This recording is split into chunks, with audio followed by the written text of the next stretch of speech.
Hi, I'm Delusion Dispeller. On our last video, we talked about object constancy being one of the childhood stages that a baby or child needs to go through as they are growing up. And if that stage is not approached properly or handled properly, the child can grow up to be a very clingy, needy, insecure adult.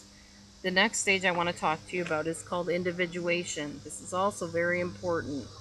This is when the child shifts from mommy and me are one to mommy's a person and I'm a person.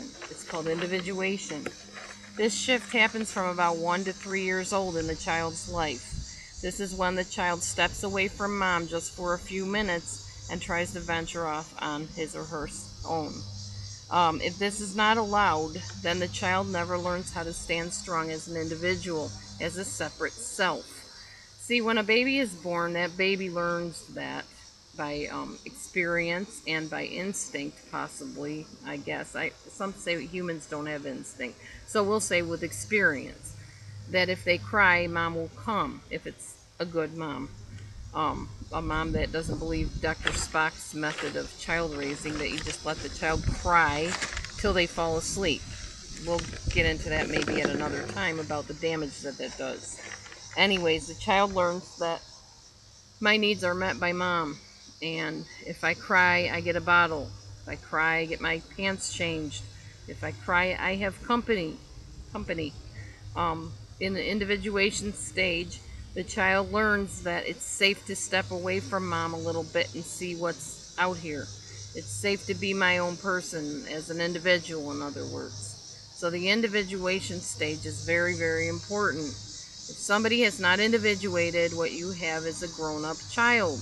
A child that never grew past the stage of needing the other person.